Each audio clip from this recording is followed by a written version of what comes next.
If you're charging outgoing residents for repairs, you better make sure you're following the new California laws, or you could be in serious trouble.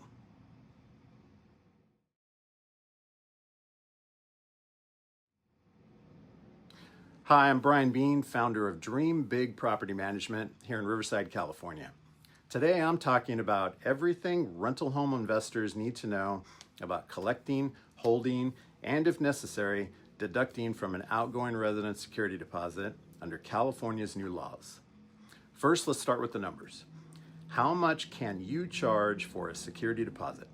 Well, as of July 1st last year, under Assembly Bill 12, most California rental home investors may charge no more than 1 month's rent for any security deposit, furnished or unfurnished.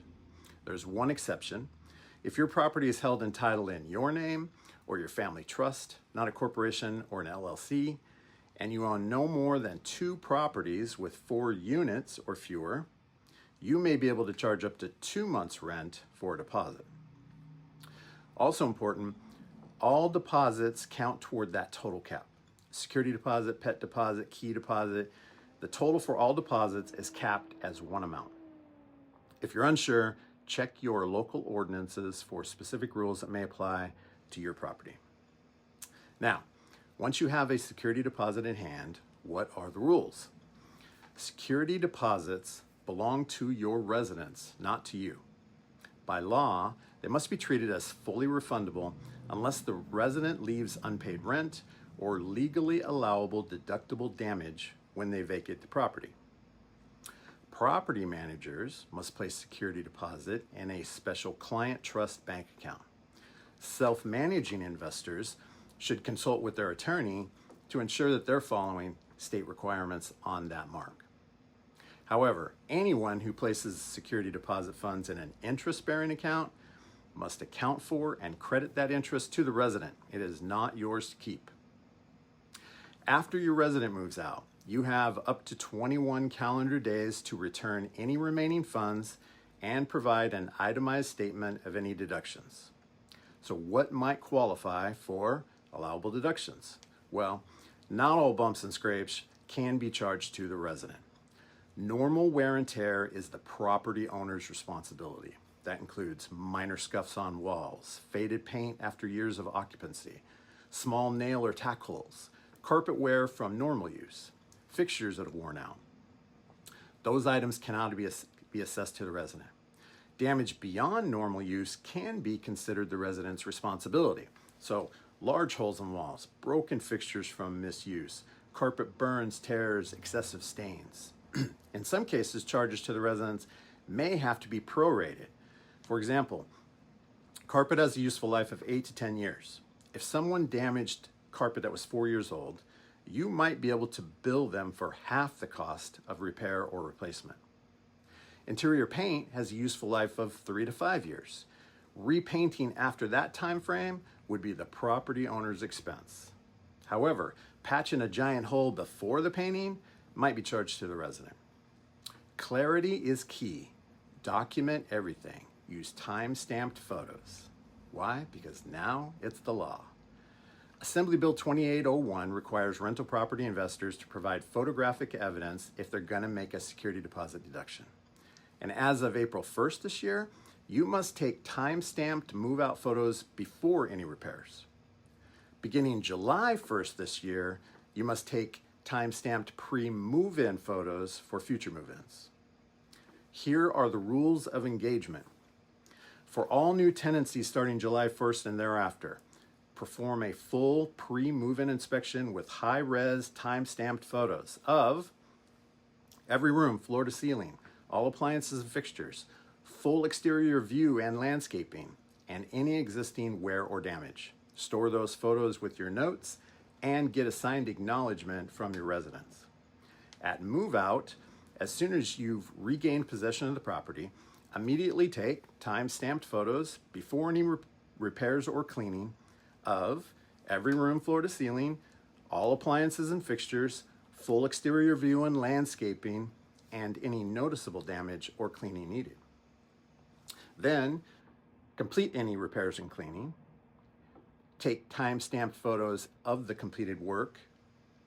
Compare the before and after photos and document any resident damage. Then send the itemized statement with all photos to the residents within 21 days of move out. Going forward, if you haven't performed those steps, or if you don't have those items, you cannot charge the resident, period. Another important issue, under AB 2801, you cannot charge a flat fee for professional carpet cleaning or other professional services just because. You can only charge the actual amount for cleaning if it's reasonably necessary to return the unit to its original condition. And you must have before and after photos to make your case. Now, here's how to make your job easier and avoid drama.